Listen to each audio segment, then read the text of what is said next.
podcast teie ees, nagu näete, pole endiselt meie enda stuudiosse jõudnud, vaid sõidame mööda Eestimaad ringi. Ärge pange tähele, ma käisin vanglas tuuril, vahepeal mõtlesin, et aitab küll. Tegin endale hea soengu pähe, suvesoengu. Vot just suvesoengu tegin. Aga Janar, sul on soeng endiselt sama. Mul kasva nii kiiresti, et saaks vastupidi, nagu et mul oleks pikemad. No aga nüüd ühesõnaga sina kasvatad pikemad siis. Okei, väga hea. Aga Janar, kus me täna oleme? Me oleme täna sattunud siis Uutta külla, kus asub siis Peedu pitsa, mida siis peab Berit Juhkam. Ja, tere. Tervist. Esiteks suur aitäh, et selle tunnikese leidsid, et meiega siin natukene juttu puhuda. Ja kuna oled esimest korda saates, siis me küsime sult küsimuse, mis koosneb 3 küsimusest. Et siis on niukene hea väikene paanika sees ja on nagu hea mugavalt minna rääkima elust. Super. Aga et äkki sa siis räägid oma sõnadega, et kes sa oled, kus sa tuled ja millega täpselt tegeled ja siis vaatame, kuhu jutt meid viib. No hästi, mina olen siis Berit, nagu juba öeldud. Kes ma olen, kus ma tulen. Ma tegelikult olen pärit hoopis Viimsist ja ma eksisin siis ära siia Elva kanti. Ma tulin Tartusse ülikooli, nagu väga paljud noored, kukkusin välja nagu väga paljud noored, sest et Tartu elu, eks ole. Ja siis ma läksin tööle Vapianosse, Tartu Vapianosse, siis kui see alles ehitati. Nii et siis sealt algas siis minu selline kokandus, mitte huvi, aga ütleme natuke professionaalsem kui lihtsalt koduköögis nagu muffinite tegemine. Siis ma läksin edasi õppima toiduainete tehnoloogiat Maaülikooli. Siis ma sain aru, et ma ikka ei taha olla nagu päris maamats või hariduseta, et ma tahan siiski nagu midagi päriselt teada. Ja siis vahepeal ma kohtusin oma mehega ja tema on elvakas, nii et nüüd me oleme siin. Väga sujuv.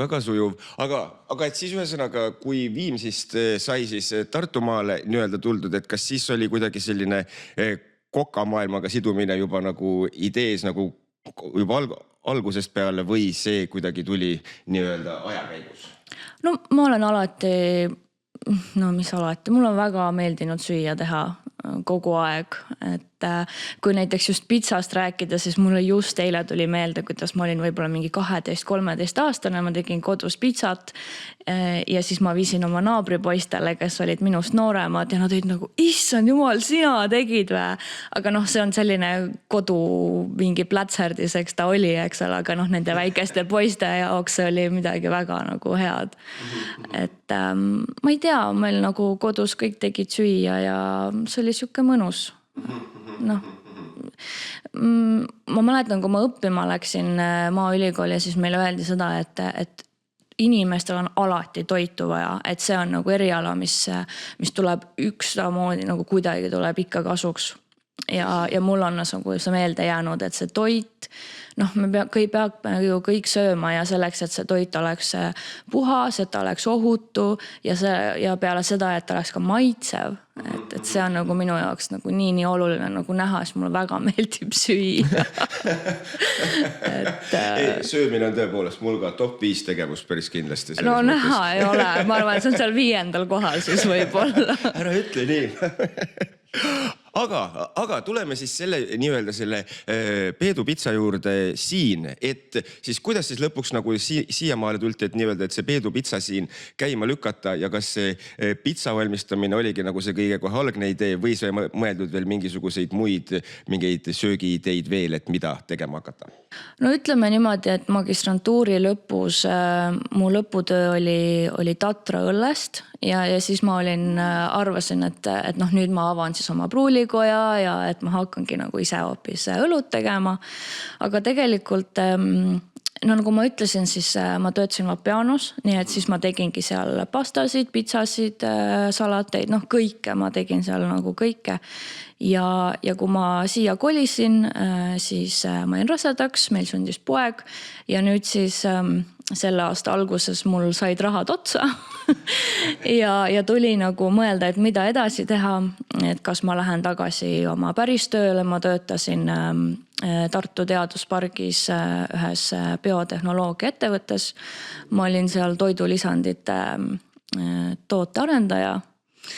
Kas sellest võib ka paari sõnaga rääkida? Ei no ikka võib, me kasvatame ise oma baktereid, siis piimhappebaktereid, ehk siis nad on Eesti päritoluga, nad on võetud, see algne piimhappebakter on siis võetud Eesti imikute kakast. Ega seal midagi nagu, niimoodi see käib, see arendus. Need on siis organismile head bakterid ja nende toime ei ole ainult see, et nad aitavad seedimist parandada, aga siis Eesti teadlased, mitte mina, aga need tähtsamad teadlased on leidnud, et seal on seos ka siis kolesterooliga, vererõhuga ja nii edasi. Et need bakterid teevad nagu palju enamat. Vot. Ja mina siis panin need bakterid purki, ma olin ka tootmises, mõtlesin välja uusi kombinatsioone, et kuidas siis inimestele neid müüa. Vot, aga seda tööd ma enam, mitte et ma ei tahtnud seda enam teha, aga ma tahtsin midagi uut ja päris nagu tagasi ma ei saanud minna, sellepärast, et mu laps oli kodune veel. Ja siis me olime just tuttavatelt ostnud kasutatud pitsaahju ja ma mõtlesin, et okei, ma siis hakkan vaikselt äkki naabritele müüma. Ja siis sealt nagu läkski edasi ja nüüd ma teen siis koduköögist pitsat Elval rahvale, Nõo rahvale, kellele iganes, kes viitsib kohale tulla. Vot.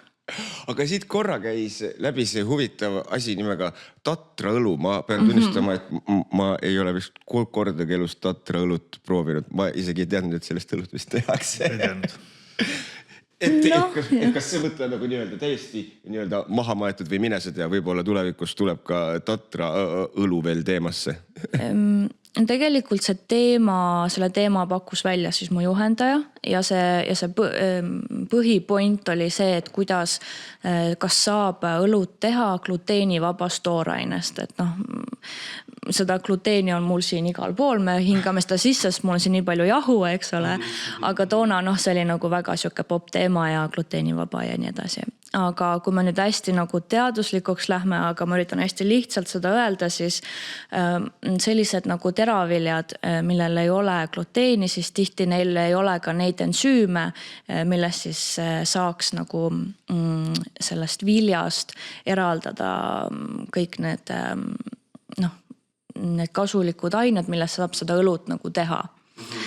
Ühesõnaga, ja kuna Tatral siis puuduvad sellised ained, ütleme, siis see on väga keeruline ja minu nagu lõputöö keskenduski sellele, et kas üldse saab või ei saa ja lõpuks tuli siis välja, seda oli tegelikult teada, ma ei tea isegi, mida ma seal täpselt uurisin, aga kui seda teravilja siis kuumutatakse, siis saad selle virde, aga selleks, et seda virret saada, õllevirret, mida sa siis hiljem kääritad, selleks sa pead siis selle meski või selle teravilja sealt välja filtreerima, alles jääb raba, eks ole, selline nagu ära solgutatud teravili. Aga kui teha seda Tatraga, siis seda virret sealt kätte väga hästi ei saa, sest et ta on selline nagu paks ja nagu limane, sest et talle puuduvad need ained. Ja seda saab siis parandada, kui lisada sinna juurde neid ensüüme. Vot. Ja siis minu nagu lõputöö keskenduski sellele, et kuidas ja kui palju ma seda virret sealt sellest Tatra meskist kätte saan ilma ensüümide kasutamista. Jah. Ossa raks, okei. Olete nüüd targemad, kuidas? Ma usun, et ma enam-vähem isegi sain aru ja ma tunnen, et ma targemaks sain küll selles mõttes. Aga mul tekkis kohe selle toiduainete tehnoloogiaga küsimus, et millega siis ütleme laiemalt veel nagu siis toiduainete tehnoloogid tegelevad või kuidas või üldse see nii-öelda teadusharu või? Ütleme, kui sa lõpetad siis toidutööstuses ja toidutööstuses mitte siis liinitöötajana, vaid just see inimene, kes seal teostab siis analüüse, kes on kvaliteedi juhid või kontrollid, tootearendajad ja nii edasi, et noh, see ei ole nagu päris niimoodi, et me tahame nüüd uut seda sulajuustu ja paneme sinna sisse seda ja seda, vaid sa ju pead vaatama, kas see sobib selle tööstusliiniga ja mis need hinnad on, kes need tarnijad on. Noh, ja siis lõpuks tuleb see sensoorne pool, eks ole, lõhn, maitse, värvus, pakend ja nii edasi. Ja kogu see info, mis pakendil on, noh, seal taga võib-olla vahepeal on nagu megapikad listid, eks ole, kõik need lisaained, säilitusained ja nii edasi, et see on ka siis tavaliselt selle toidutehnoloogi teha. Et ükski nagu aine, mulle meeldib seda alati nagu korrutada, sest et tänapäeval öeldakse, et meie toit on nii mürgitatud, et seal on nii palju neid E-aineid sees, et kunagi nõukaajal toit oli puhas. No jah, aga võib-olla nad lihtsalt ei pannud etiketi peale seda kõike kirja, et toidutööstus, ütleme, et miks ma peaksin panema mingisugust lisaainet kuskile sisse, niisama, see ju kõik maksab. Et kõik need ained on seal põhjusega. See ei tähenda, et need kõik mingid megatervislikud oleksid. Noh, kui sa teed mingi magusad keeksi, siis jah, seal võib-olla tõesti ongi 10 lehekülge aineid sees. Noh, see on juba nagu tootja enda teha ja kui me tahame, et see toit pikalt säiliks, siis loomulikult seal ju peab ka midagi sees olema. Ei, arusaadav, aga lihtsalt sellel eesmärgil, et panna pahalase sellise kavala plaaniga asju sisse, seda vist jah, ükski. No milleks, eks ole, noh. Et see Euroopas vist niigi on nüüd need asovärvid on keelatud, need on siis need, mis teevad, ma ei tea, kommid hästi punaseks või hästi siniseks ja et noh, USAs on täiesti teine teema, et seal on väga palju asju lubatud, mida meil Euroopa Liidus ei ole lubatud, et noh. Ma ise ütleks, et meil on üsna puhas toit, aga kindlasti alati eelistada kodumaist.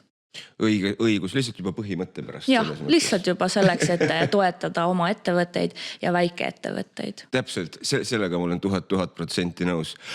Aga tuleme korra siia Peedu pitsa juurde tagasi nüüd, et ma saan aru, et selles mõttes, et kui mul nüüd mälu ei peta, et siis jaanuarist alates on nüüd nii-öelda tegutsetud. Aga palju siis ütleme sellist nii-öelda eksperimenteerimist siis on olnud, et saada, ma ei tea, pitsa täiesti niimoodi nagu on see õige asi, kas seal on, et mis on need trikid, kas õige asi on saada see tainas õigesti või mis on need nii-öelda siis need pitsa, need nii-öelda salatrikid, mis teevad heast pitsast tõsiselt hea pitsa? No kindlasti see põhi, see tainas on see kõige olulisem. See, mis sa sinna peale paned, noh, ja mis järjekorras, see on juba enda eelistus, eks ole.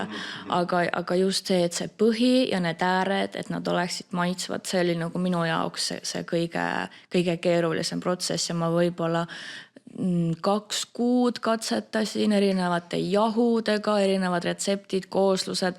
Lõpuks ma lihtsalt andsin alla. Ja mul oli terve pere oli juba pitsast oli kõrini, sest ma kogu aeg andsin neile maitsta. Nii, kuidas see äär on, kuidas see maitseb. Ta olid nagu perid, seal ei ole enam vahet, see maitseb juba kõik ühtemoodi. Aga ei, minu lemmik pitsa Tartus elades oli 3 tilli pitsa trühvliga. Ja 3 tillil on nagu mega maitsvad pitsad. Nii et shout out 3 tillil. Minge sööge nende pitsat. Ja ma tahtsin nagu saavutada midagi sarnast. Neil on siis Napoli stiilis pitsad. Ja see tainas, need taignapallid on kääritatud hästi kaua. See tähendab nagu seda, et see gluteen seal laguneb ja kuna ta käärib kaua, siis me teame, et kõik kääritatud asjad enamasti on tervislikumad ja on siis lihtsamini seeditavamad. Ja seetõttu, kui sa sööd siis selle ühe Napoli pitsa ära, siis sa ei tunne nagu sellist rõvedat puhitustunnet, sest sul on seda lihtsam seedida. Nii, aga probleem oli siis selles, et ma kääritasingi seda võib-olla 2-3 päeva, aga see ei tulnud välja. Ja miks ta ei tulnud välja, sest ma ei kasutanud õiget jahu. Et seal on hästi oluline, et noh, jah, sa vaatad, et võib-olla poelettidel on seal kirjas, et pitsajahu või see jahu, aga hästi oluline on seal see valgusisaldus ja see valgusisaldus peab olema hästi-hästi kõrge, sest et kui valgusisaldus on madal, siis pikal kääritusel see ütleme, need niidistikud ja asjad lähevad nii nõrgaks, et sa ei saa seda enam nagu voolida ja siis ta et ta peab olema piisavalt tugev, et handlida ära seda pikka kääritusaega. Vot. Ja siis lõpuks ma tellisin endale mingi 50 € eest, see oli suur, hästi suur 25 kilosed jahupakid, siis hästi-hästi kõrge valgusisaldusega jahu ja vot siis tuli välja ja ma olin lõpuks rahul. Et see ei olnud nagu päris niimoodi, et ma segan kokku ja nüüd ma hakkan pizzat müüma, vaid minu jaoks oli nagu see nii oluline, et ma saavutaksin selle õige tekstuuri ja maitse just nendel pizza äärtel ja... Ai, arusaadav, jumal, siis oli ikka tõsine mingi teadustöö, kui 2 kuud sai möllatud. Ma saan aru, siis on niisugune väikene nagu ärisaladus juba, et mis see seal, et mis teeb selle nii-öelda siis selle taina nagu õigeks, ma saan aru. No, ma arvan, et neid Napoli pizza taigna retsepte on internetis sadu.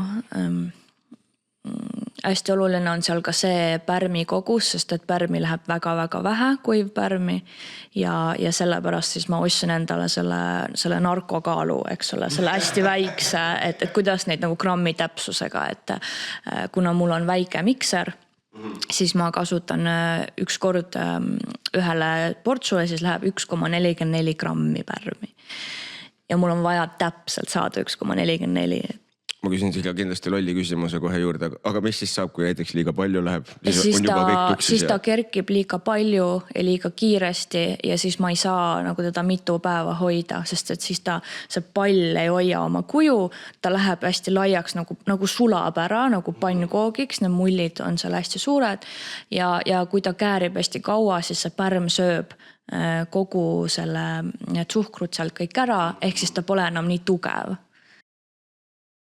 Kuulme peenteadus igal pool, aga vabandust, sa hakkasid. Aga ma mõtlesingi selle jahu koha pealt. Ma ei ole kunagi poes niimoodi jahu vaadanud, et palju seal valku sees on. Et kas meil nagu poodides ka müüakse sellist suure valgusisaldusega jahu? No tegelikult nüüd on, ma tean seda, et sellel koobil on mingi oma jahud, vaata, ja seal ongi 0,0 tüüpi jahu ja seda ma kasutasingi alguses. Aga selle valgusisaldus oli äkki 12, aga see, mida ma nüüd kasutan 12 grammi siis 100 grammis, aga nüüd, mida ma kasutan 14, et see tundub väga väike vahe, aga see ei ole väike vahe. Aga kui lihtsalt, ma ei tea, pannkooki teha või midagi, siis pole absoluutselt vahe, mis jahu sa kasutad. Ikka rohkem valku, Aga siit korra viibole selline üldisem pizza küsimus ka, sellepärast, et mul just endale jõudis kohale, et ma ei tea tegelikult nendest erinevatest erinevatest pizzadest siis mitte midagi. Palju neid erinevaid liike siis või liike vist ei ole päris õige sõna. Tüüpe pizzasid kindlasti need on nagu must miljon, aga ma pean tunnistama, et ma ei tea ühtegi liiki peale selle, mis meil just jutust läbi käis. Ja võib-olla deep dishi olen ka kuulnud, aga see on nagu kõik, mis ma kuulnud olen. Ma arvan, et juba Itaalias on väga palju erinevaid ja kõik teevad ju täpselt nii, nagu nad ise õigeks peavad, eks ole, et mina nagu sinna absoluutselt ennast ei hakka nagu panema, et ma usun, et kui mõni itaallane seda kuulab, siis ta mõtleb, et isegi minu pizza ei ole nagu päris õige ja ei olegi, et ma tegelikult ei reklaami seda, et mul oleks kõige õigem mingi Napoli tüüpi pizza, meil on Peedu pizza. Ei, jumalaus. Aga palju neid erinevaid on, ma arvan, et neid on tõesti väga palju ja need deep dishid ja siis USAs on ju veel ka selline, kus see juust läheb alla ja siis see tomatikaste on seal peal ja ühesõnaga. Nii, okei, Jesus. See tundub lihtsalt väga keeruliseks minna. Aga kas on muidu endal nagu plaanis ka nii-öelda võtta juurde mingi täiesti teises stiilis mingisugune pizza ka? No hetkel ei ole, sest et see pizzahi, mida ma kasutan, et seal on, et temperatuur on hästi-hästi kõrge, saab ka madalamaks, aga milleks? Et see ongi just selle pärast, et see pizza ise küpseb seal 60-90 sekundit, sest see põhi on ju hästi õhuke ja kuna ta paisub hästi palju seal ahjus, siis see Napoli tüüpi pizza ongi selle jaoks kõige õigem. Aga ütleme, et kui mingisugune uus maitse näiteks, ma vaatasin teil seal Facebooki lehel vist olid või kuskil veel olid need menüüd ja teil on mingid uudis nii-öelda tooted vahepeal tulevad, et kuidas see ma ei tea, tootearendus, et kas see ongi lihtsalt katsetame, viskame seda peale või on seal mingisugune see nii-öelda toidutehnoloog tuleb ka välja? Ma ei tea, no meil on jah see põhimõte, et ma tahaks iga kuu teha uue siis selle eripitsa nagu uue spetsiali, et nendel inimestel, kes on juba mitu korda tellinud, et nendel oleks ka midagi uut ja huvitavat proovida. Ja ma tahan nagu seda põhimenüüd hoida hästi kompaktsena, et seal ongi siis ütleme kõige lihtsam ongi juustupitsa mingi lastele, eks ole, üks terav. Üks on siis nagu see trühvliga, mis on selline natukene kallim toode ja noh, mingi basic salami, üks ilma lihata, et noh, kes ei taha liha, et oleks hästi selline, et nagu kõigile oleks midagi. Aga samas siis iga kuu oleks ka midagi erilist. Kuidas see nagu käib? Ma ei tea, ma olengi nagu mõelnud pigem sellest, et mida meil menüüs ei ole. Et ma tean, et väga paljud tahavad näiteks kanapitsat, et nad võib-olla ei söö sealihatooteid ja noh, kõik salamid ja kõik on ju siga, eks ole. Et siis meil oligi eelmine kuu oli kikeriki, mis oli kanaga. Ja see kuu on meil siis karupitsa, kus ei ole karuliha, mis on hoopis lõhega, aga see on nagu natuke pikem jutt, miks ta karupitsa on. Kas me võime seda kohe küsida? Me võime seda küsida. See karupitsa tegelikult on seotud selle minu raamatuga, Karulõks. Ja ma tahtsin seda lihtsalt siis anda klientidele teada, et ma ei küpseta ainult pitsat, vaid tegelikult ma ka kirjutan. Ja kuna siis minu sünnipäev on ka mais, siis ma otsustasin, et see mai eripitsa ongi siis nagu seotud just minuga. Kaval. Tõepoolest, ja tegelikult me tahtsime sinna nii-öelda kirjaniku eluni ka jõuda, aga see üleminek oli nii sujuv, et see suisa lust oli vaadata. Aga et võib-olla lähme natukene nii-öelda ajaloo radadele tagasi, et kui nüüd nii-öelda siia kirjanduse maailma tulla, et aga kuidas siis üldse niimoodi, et sai nii-öelda see kirjaniku elu ka ette võetud, et kas see sai alguse siis juba, kui sai Viimsis elatud ja sai hakatud kirjutama sahtlisse või kuidas see nii-öelda siis ellu tuli? Ma olen hästi palju käinud koolides ja raamatukogudes rääkimas ja mulle meeldib alati seda öelda, et kui su vanemad on näiteks muusikud, siis tõenäoliselt mängid ka sina mingit pilli. Kas siis sunniviisiliselt või omal tahtel, aga minu vanemad mõlemad kirjutavad ja seetõttu siis minu jaoks kirjutamine oli selline mingi siuke tore asi, mida teha ja eks ma ikka juba teismelisena kirjutasin midagi aga see ei olnud kunagi nagu mõeldud sellega mõttega, et ma avaldan seda, vaid see oli lihtsalt, see oli mäng, see oli lõbus, see oli fun. Minu esimene romaan ilmus aastal 2019, kui ma ei eksi. See oli siis Viimane hingelind, noorte fantasy toimub Eestis Verioral. Ja kuidas ma sinna jõudsin, oli see, et tegelikult seda lugu ma vist hakkasingi kirjutama teismelisena ja ma avaldasin seda mingi blogis, kus mingi sõbrannad said siis lugeda ja kommenteerida, et nii vahva, nii äge, tuus, XD. Eks ole. Mina olin nagu teismeline aastal mingi 2011-2012, eks ole. Et siis... Aga kuidas siis see mõte nagu sai siis lõpuks raamatusse oli niimoodi, et see lugu on minuga aastaid kaasas käinud, see, mis ma kunagi kirjutasin sinna blogisse. Ja ükskord ma pesin nõusid ja siis mu mees tuli tuppa ja küsis, et miks ma iseendaga räägin ja ma tunnistasin talle, et ma lihtsalt räägin välja siis neid dialooge, mis mul seal enda peas nagu käivad, vaata. Ta ütles, et pane kirja, ma tahan lugeda, ma panin kirja, ta luges, ütles, et on päris hea, ma saatsin oma emale, ta oli nagu okei, nüüd läheb trükki. Ma olin nagu wait, hold up, vaata, et me jätsime nagu mitu aastat siin vahele, et nagu mis mõttes, aga meil on perekirjastus, et sellepärast, et ta ise ka toimetab ja niimoodi. Et see ja sellest sündiski siis Hingelinnu saaga, sellel on nüüdseks 3 osa lõpetatud ja. Aga see raamat on siis mu 4. romaan.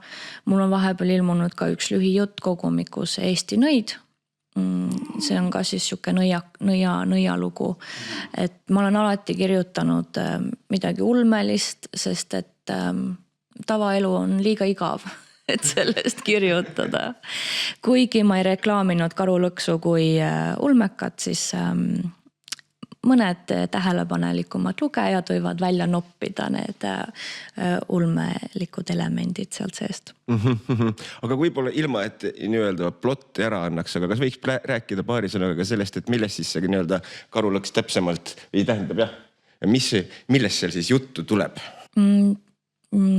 Tähendab, jah, ma hakkasin seda kirjutama paar kuud pärast oma poja sündi ja mul ei olnud nüüd väga keeruline sünnitus, aga kuna see oli mu esimene laps, siis mul oli nagu natuke keeruline. Just selles mõttes, et ma olin harjunud, et ma käin väljas, ma käin kinos, ma käin teatris, mul on väga palju inimesi kogu aeg ümber ja järsku ma olen kogu aeg kodus ja ma olen olemas siis ainult sellele väiksele inimesele, kelle terve elu sõltub ainult minust. Ja ma kaotasin ennast ära, mind ei olnud olemas ja see tegi väga palju haiget ja siis ma sundisin ennast kirjutama. Et siis ma kirjutasingi selle väikse sülelapse kõrvalt äkki 5 kuuga valmis. Jah, et aga mis ta on? Ta on armastusromaan, toimub siis Tartus, loomulikult. Tartu on mulle väga südamelähedane linn ja peategelane on toidutehnoloog, milline üllatus. Ja selline toidutehnoloog, kes on hästi kinni reeglites, hästi selline, ta on väga tark ja väga tubli, aga ta on ka hästi pirtsakas. Ja ta on väga palju haiget saanud meeste poolt ja ta ei usalda mehi. Ja siis see raamat ongi sellest, kuidas üks võib-olla väga omamoodi mees satub ta ellu kogemata ja kuidas ta siis suudab siis selle raudse tüdruku südame võita. Okei, olgu. Ja siis ma saan aru, et seal toimub veel mingisuguseid müstilisemaid asju siis ka. No võib-olla. Ei, jah, tähendab, ei tasu midagi ära anda. Selge. Aga kas siis mõnes mõttes... Ma proovin sõnastada seda küsimust normaalselt, aga et selles mõttes, et nagu nii lühikese ajaga ta nagu kirja panna, et nagu kas siis mõnes mõttes oli see nii-öelda see kirjutamise protsess kui selline nagu selline enese tervendamine, parandamine? Absoluutselt, ja nagu mediteerimine, et iga päev, kui laps magas, siis mina läksin nagu kellavärk arvutisse ja hakkasin kirjutama. Ja kas on siis nagu siukest, ma ei tea, writers blocki või asja ka või lihtsalt oligi, istusid maha ja kohe tuli nagu varrest või? Ütleme, ühes kohas oli tõesti writers block ja miks ta tuli oli sellepärast, et see lugu keeras ulmekaks, nagu täiesti tõupuhtaks ulmekaks ja ma ei tahtnud seda, ma ei nagu ei, me teeme täiesti tavalise loo, et seda saaksid lugeda kõik naised ja mehed ja kõik inimesed ja et nad ei peaks kartma, et siin tulevad mingid ufod ja libahundid, eks ole. Et siis mul tuli jah tõesti mitu nädalat, ma olin seal täiesti stuck ja siis ma tegin ühe väikse nõksu ja läksin edasi. Siit ma pean ühe küsimuse veel just kirjutamise koha pealt küsima, et kas sul on ka nii või ka nii, vähemalt pole kuulnud seda, et mõned kirjanikud räägivad sellest, aga et kui on nii-öelda need raamatu karakterid on ennast nii-öelda näidanud ja siis nii-öelda välja tulnud, et siis mõnes mõttes, et nad kirjutavad ennast ise või justkui nagu räägivad sinu kui loojaga. Et ma ei oska siit päris seda küsimust formuleerida, aga äkki sa oskaksid sellest natukene rääkida ka, et ma olen sellest kuulnud, aga ma ei ole seda ise kunagi päris kogenud, et kas on nagu see, et nii-öelda piltlikult, et lähed vahepeal jutumärkides tülli oma raamatu karakteritega, sest sa tahaksid, et jutt läheb ühte kohta, aga karakter X ütleb, et no, siin on libahunt nüüd või? Jah, see kõlab hästi veidralt, aga mõned on öelnud, et see lugu nagu lihtsalt tuleb nendeni ja nemad on siis nagu need, ma ei tea, need nagu prohvetid, kes siis lihtsalt panevad kirja, et noh, et see lugu ei ole nagu meie teha, see lugu lihtsalt on, aga no tegelikult eks me ju mõtleme kõik ise välja. Et noh, see on ju tõde, ma arvan. Aga tõepoolest alguses sul on mingisugused tegelaste siis sellised prototüübid ja kui sa hakkad kirjutama, siis võib-olla nad kasvavad, võib-olla just midagi juhtub ja nad taandarenevad. ja siis lõpuks see tegelane ei olegi päris selline, nagu sa arvasid ja sa oled leidnud temas mingisugused uued tahud. Ja see on tõsi jah, et tegelased tahavad minna oma teed. Seda on hästi nagu keeruline võib-olla ette kujutada, kui sa ei ole kunagi kirjutanud, aga võib-olla äkki muusikat tehes on nagu sama asi, et sa nagu mõte oli alguses üks, et ma tahan teha mingisuguse DNB loo, aga siis pärast saad aru, et kurat, see on ülihea metal, kui ma nagu selle ära võtan, eks ole, noh. Et noh, ma ei tea ja ma usun, et võib-olla üleüldse sellise loomingulises valdkonnas on selline tendents. Tõsi, pead andma natukene vabadust asjal ise kasvada. Ma ei tea, kui sa maalid midagi või vaatad, et see värv ei sobi, kurat, siia peab ikka see minema. Ja, seda küll. Aga siit korra jääme jälle nii-öelda võib-olla natukene kirjutamise protsessi juurde veel. Et ütleme, et ja nüüd ei pea näiteks võtma just nagu seda raamatut, vaid üleüldiselt nagu üleüldisemalt. Et palju on seda nii-öelda, see vist läheb juba toimetamise alla, aga ütleme, et kui see nii-öelda algne versioon on nii-öelda valmis saanud justkui ja mõtted, et nüüd on see, et siis kui palju on seda nii-öelda väljavõtmist ja maha tõmbamist, et kui julm seal oled nii-öelda selle nii-öelda siis rasva äravõtmisel, kui võib niimoodi öelda? Ma arvan, et inimesed kirjutavad täiesti eri moodi. Mul on üks tuttav Elvas, kes kirjutab kõik nagu ühe jutiga, et noh, kõik, mida nagu sülg suhu toob, kõik kirjutab nagu ära ja siis saadab edasi, et noh, vaadake, korrigeerige, muutke ja nii edasi. Seal on nagu hästi palju kirjavigu, trükivigu ja nii edasi, aga no see ei ole oluline, see on toimetaja töö juba. Aga mina kirjutan nagu niimoodi, et kui ma jälle näiteks istun arvuti taha, siis ma pean nagu näiteks 2 eelnevat peatükki jälle hästi süvitsi läbi lugema. Ehk siis ma toimetan juba kirjutades ja sellepärast ma võib-olla kirjutan natuke kauem, et ma nagu tahan hästi-hästi sisse elada. Nüüd aga kindlasti mul on, üks on siis nagu see ametlik toimetaja, kes on siin kirjas, aga mul on ka hästi mitu testlugejat, kes on üsna head kriitikud, kes just julgevad mulle öelda, et kuule, et see on halvasti või noh. Ja siis ma pean neid kuulda võtma sest nad on vanemad ja targemad ja siis ma teen muudatusi, kui ma tahan. Ei, seda loomulikult. Aga mul tuleb veel üks siit, ma pean selle kõik ära küsima, sellepärast mulle muidu ei anna raha, et just selle nii-öelda kriitika nagu koha pealt, et just kui nagu ise oled nagu looja, et siis, et nagu kuidas sina nii-öelda siis aru saad sellest, et see nii-öelda kriitika on nii-öelda midagi nagu väärt selles mõttes, et nagu, et ta ei ole lihtsalt niuke, sest selliseid lambijonjaid on nii palju igal pool. Ei, neid on alati, jah. Aga nagu just, et see inimene nagu päriselt läks siia nagu asja nagu nii-öelda sisse ja mis ta mulle praegu nagu tagasi sidestab on nagu mingisuguse mõttega. Et kuidas sa seda nii-öelda tähele paned või nagu vahetad sellisel puhtal jural ja...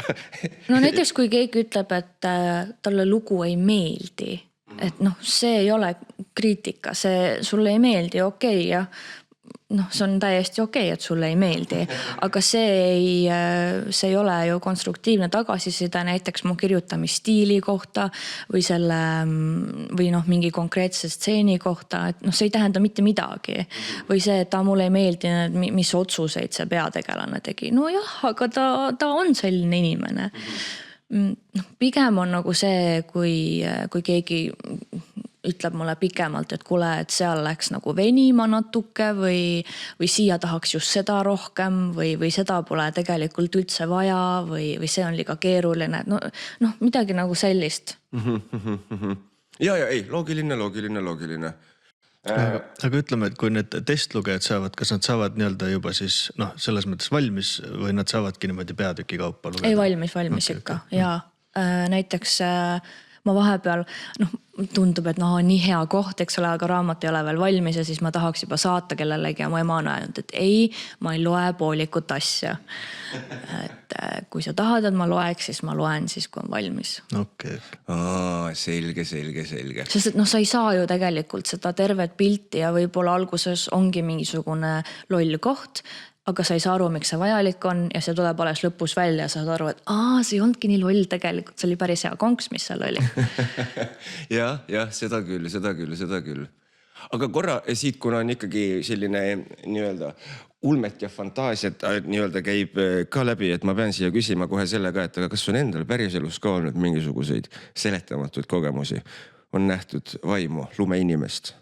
Ufot, tulnukat ennast. Ma vastan vastan niimoodi, nagu X-Filesides oli, et I want to believe.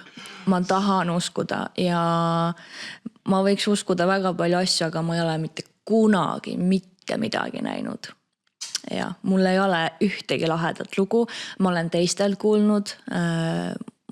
Näiteks mu ema on rääkinud, et kunagi, kui tema oli noor, see oli siis siuke nõukaaeg, eks ole, võib-olla mingi varajased 80-ndad, et tema nägi Narva või tähendab siis Venemaa piiril nägid mingid kahtlast asja seal lendamas, aga we'll never know, Ja. Ja seda nägid siis ka kõik teised sugulased ja ütles, et tõesti nagu väga veider oli, et ma ei tea, võib-olla oli mingi Venemaa, ma ei tea, mingi katsetus, something, aga me ei tea, Tõsi, paraku mitte, jah. Ma olen isegi käinud seal Kaiu rabas, kus peaks siis ajataju ära kaduma ja ta on selline täpselt ringikujuline, ehk siis ma ei tea, ufolaev kuskil mingid võnked, ma ei tea, mitte midagi ei juhtunud, kõige igav, mitte igav koht tegelikult, seal vist kasvasid need jõhvikad või midagi, aga... Aga ajataju oli olemas. Jaa, ei, ma tahtsin, ma nagu ootan kogu aeg, millal see minuga juhtub, aga ei, ma ei ole midagi näinud. Kahju, aga äkki ühel päeval tuleb, või tegelikult oleneb ka, päris mingi keset tööd, kui tulnukas on, kujutad ette, keset tuba on võib-olla veits halb, aga ma tahtsin tegelikult siuda selleni, et aga nüüd, et kui on huvi nii-öelda muretseda sinu raamatuid enesele, siis kust saab need endale soetada? Raamatutega on selline hea asi, et on olemas raamatupoed, on olemas raamatukogud. Enamasti on kõikides raamatukogudes olemas minu raamatud. Raamatupoodidest minu esimest enam osta ei saa, nagu täiesti esimest raamatut, et see on täiesti välja müüdud ja võib-olla kordustrükki me ei tee ka, et ei ole nagu väga mõtet enam. Selge. Ja, aga on ka siis meie samase kirjastuse veebipood, et seal on alati soodsam kui raamatupoes.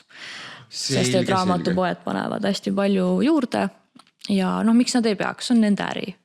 Ei, loomulikult, aga ma arvan, et selle veebipoe link läheb meie postituse juurde ka, et saab ilusti mugavalt sellele kindlasti ligi. Aga me tuleme kirjanduse maailmast tagasi söögimaailma ja pitsade juurde.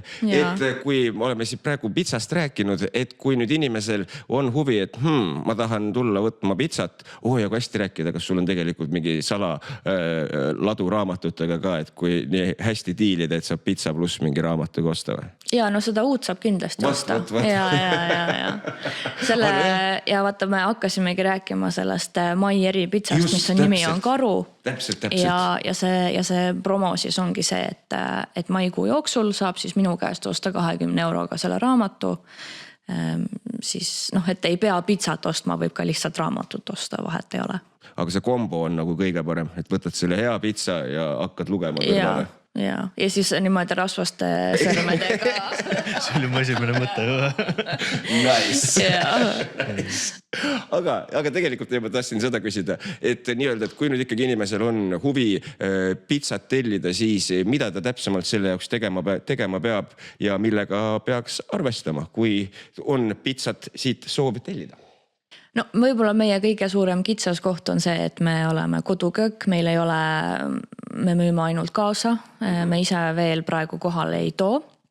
Ehk siis kas minna www.peedupitsa.ee, kõige lihtsam, sealt saab tellida, kohe ära maksta, validi ise aja, mis ajal saad kohale tulla. Ja või siis Facebookist meid üles otsida, et samamoodi Peedu Pitsa Z-iga siis. Ma tahtsin tegelikult küsida sellist asja, et kas ütleme, et tuleb suur firmapidu ja kõik töökaaslased on pere ja siis on vaja pitsat, et kas teil on mingisugune piir ka või et kui palju sa suudad nagu järjepanu nagu? No ütleme, kui on selline mingi eritellimus, et siis nagu piiri ei ole, et võib-olla 100 tundub natuke palju, et mul ei ole nagu nii palju, ma ei saa nii palju tainast ette teha. Aga jah, me töötame reedest pühapäevani ja õhtuti, aga ma olen nagu ka lubanud siis, et ma teen ka pitsat teistel aegadel, kui on natuke suurem tellimus. Ja ega mul ei oleks vahet teha 1 või 2 pitsat välisel ajal, aga asi on selles, et see gaasiahi läheb nii kaua soojaks, et mul on nagu see gaasikulu on nii suur, et sellepärast ma ei hakka tegema nagu 2 pitsat teisipäeval kell 2. Jah.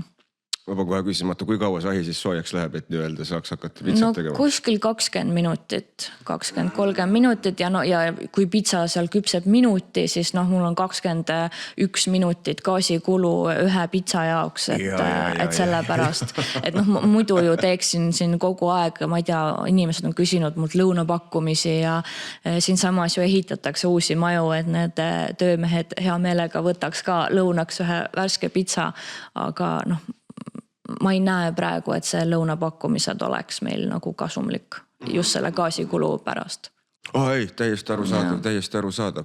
Aga kui rääkida nii-öelda natukene, siis ütleme tuleviku visioonist, et kas on, aga muidu on niimoodi vaimusilmas nagu siuke laienemine siis nagu plaanis või tahaks saada selline, et tuleks nii-öelda täitsa päris kohvikuks mingi moment või võtate nii-öelda 1 päev korraga? No meil on 2 suurt plaani praegu. Ma ei saa nendest nagu väga täpsemalt rääkida, sest et läbirääkimised alles käivad ja kui ma siin välja hõiskan ja siis tuleb välja, et me ei saagi, et see on natuke nigel olukord. Aga me tahaksime tõesti Elvas avada siis sellise püsikoha, et just suvehooajal ütleme kolmapäevast pühapäevani ja siis juba, ma ei tea, seal lõunast õhtuni oleks avatud. Et saada see kogu see asi siis kodust välja, sest praegu ongi see, et mul on ju väike laps ja mees ja kõik ja mina segan neid ja nemad segavad mind ja ega see ei ole mingisugune ideaalne kooslus. Ei, arusaadav, et oleks nii-öelda see oma koht, kus rahulikult nii-öelda toimetada. Ja. Oi, siis fingers crossed. Ja, aga kui tuleb see nii-öelda... Kui tuleb see püsikoht, et kas siis nagu on plaan ka nagu laiendada midagi muud veel peale pitsa võtta juurde või ongi jääbki ainult pitsaks? Või? Ma arvan, et ainult pitsa, sest et kui ma üksinda teen, aga ei ole aega nagu mitte millekski muuks ja kui see on püsikoht kuskil linnas, mis on avatud, siis sa pead tegelema ka klienditeenindusega, sa pead võtma seal telefoni vastu, et seda on tegelikult nagu nii palju ja see kõik võtab aega, et ega kui sa lähed kuskile Peetri pitsasse, siis seal ei ole ju 1 inimene, seal on tavaliselt ikka 2 või isegi 3. Tõsi. Jah, aga ongi hea, saad koolilapsed tanki lükata kohe Elvas. Ja seda ma juba mõtlesin, jah. Mul on üks sugulane, kes on 16 ja siis ma just mõtlesin, et ma just panen tema sinna müüma. Nice, väga õige. Siuke hea suvetöö, palk on nagu täiega aus. Ja ma usun, et kõik ta sõbrad oleksid väga kadedad tema peale. Kui ta tuleb septembris nagu uued, ma ei tea, mingi kiksid jalas ja. Ta on nagu, ma töötasin suvel Peedu pitsas, mida sina suvel tegid? Ja mul on koolis ainult sellepärast, et ema rahul oleks. Ja. Ma juba teen start-upi siin, aga ei, tegelikult ma tahtsin veel küsida sellist asja ka, et nagu võib-olla kui tulla sellise nii-öelda kodus pitsa tegemise peale, et ega sellist pitsat ju nagu harrastavad kõik nagu kodus teha, aga eks ta vahepeal, no päris kindlasti ei tule ta nagu nii hea, kui sa lähed kuhugi kellegi juurde, kes päriselt nagu matsu jagab. Aga minu küsimus on nagu see, et ütleme, kui inimene ise teeb kodus nagu pitsat, siis mis on mingid sellised võib-olla väiksemad, kergemad asjad, et selles mõttes, et see pitsa tuleks nagu normaalne välja ja et ei peaks peale ahjust välja tulekut kohe prügikasti viskama teda. No ma arvan, et nii hull nüüd see asi ka ei ole, et kõik teevad juba ja ma saan aru, mis sa mõtled. Ma arvan, et seda plaadipitsat oskavad kõik teha, eks ole, et aga võib-olla üks nipp, mida eestlased teevad siis vastupidiselt, on see, et Itaalias käib kaste ja siis see juust läheb kohe sinna tomatikastme peale ja siis lähevad lihatooted ja siis peale lähevad värsked asjad, mis vajavad kõige rohkem kuumutamist. Aga eestlased tihtipeale panevad juustu kõike peale, ehk siis sa tegelikult ei näe ju, mis seal all on. Et ta on selline, nagu mulle meeldib öelda, pitsapirukas.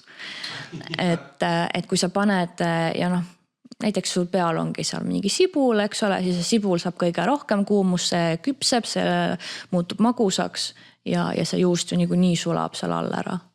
Et võib-olla see ja sõltub, eks ole, milline see tainas on, et võib-olla kui sa ostad seda valmis mingit sugust pulbrit, siis see ongi selline plaadipitsa jaoks, et ta ei tõusegi, need ääred ei paisu niimoodi nagu minu see tainas. Aga kui tahta proovida teha sellist Napoli stiilis pitsat just kodu tavalises praeahjus, siis oleks vaja pitsakivi. Ja siis see pitsakivi peab seal hästi palju kuumenema, hästi kaua, võib-olla 40 minutit. Et sa kindlasti ei saavuta päris 400 kraadi, aga nii palju, kui su ahi nagu suudab kuumutada, et panna kohe maksimumile. Ja siis see pitsakivi seda soojendada seal sees ja siis pead ära õppima selle hea võtte, kuidas see pitsa sinna sisse libistada sinna kivi peale, eks ole, sest see on mega kuum, eks ole. Ja panna see pitsana kivi hästi kõrgele, ehk siis see pragu on hästi nagu pisike, kus see pitsa küpseb, ehk siis kuumus tuleb sealt pealt ja kuumus tuleb alt. Okei. Aga mis see nipp siis on selle pitsa nii-öelda ahju panemisel, et internetist on küll nähtud neid videoid, kus inimesed lükkavad ja siis kõik lendab laiali. Suskad niimoodi. Ma ei tea, harjutamine. Nagu kuidagi peab olema hea pitsalabidas esiteks ja mis on hea, ma just siin ühed naabrid tahtsid ka teha pitsat siis selles keraamilises grillis. Me proovisime ka kunagi, aga ei tulnud päris selline, nagu ma tahtsin, et ma olen hästi perfektsionist ja mulle see ei sobinud. Ja neil oli kuidagi hästi nagu kehv pitsalabidas, et kui ma hakkasin seda mingit liigutust tegema, siis seal kuidagi mingi klõps käis niimoodi, et ta läks nagu kinni või ühesõnaga, ma ei oska öelda, mis on hea, aga harjutama peab lihtsalt. Jah, nagu iga asjaga elus. Jah. Aga me oleme vaikselt jõudmas saate lõpu poole, et äkki teeks ühe korra veel sellise kordamise ema asja ka siia läbi, et esiteks kordaks üle selle, et kui on huvi, et kust saab uurida raamatuid ja siis peale selle võtaks veel kordaks korra selle üle ka, et kui on pitsasoov, siis mis lükkeid tuleb täpselt ette võtta. Nii, raamatuid saab, kui siis guugeldada Berit Sootak, saab minna kirjastuse veebilehele, mis on siis raudhammas.ee. Sealt saab osta siis kõiki minu raamatuid, mida on, või minna raamatukokku. Jällegi Berit Sootak ja need töötajad oskavad siis kindlasti leida. pedupitsa.ee samamoodi veebilehelt ja või siis tulge lihtsalt kohale, aga siis ei ole pitsa valmis, kui niisama kohale tulla. Me asume siis tegelikult Nõo vallas, Uta külas, Veeru tee 12, aga põhimõtteliselt on see Peedu. Jah, super. Ja ma tahtsin veel siia seda küsida ka juurde, et selle kirjastuse nimi, super ja kirjastuse nimi ka, et kas äkki sa oskad ka sellest rääkida, et kust niisugune vahva nimi kirjastusele tuli? Alguses kirjastus Raudhammas siis sündis välja sellest, et mu isa on kirjanik ja nad tahtsid, mis siis mu vanemad otsustasid, et palju soodsam või ütleme tulusam on siis müüa ise ja avaldada ise oma raamatuid, sest alguses ta lasi neid välja siis Varraku alt. Ja Raudhammas on siis ühe ta lühijutu pealkiri ja sellest siis tuligi, et see on siis ühest viikingist või ütleme, see on selline viikingi lugu. Super nimi, 10 nimi. Ja see hästi kiires see backstory on see, et üks mees vist elas nagu Taanis, eestlane ja aga tal oli siis kas oli mingi hammas ära vahetatud, ühesõnaga mingi metall oli kuskil suus, eks ole.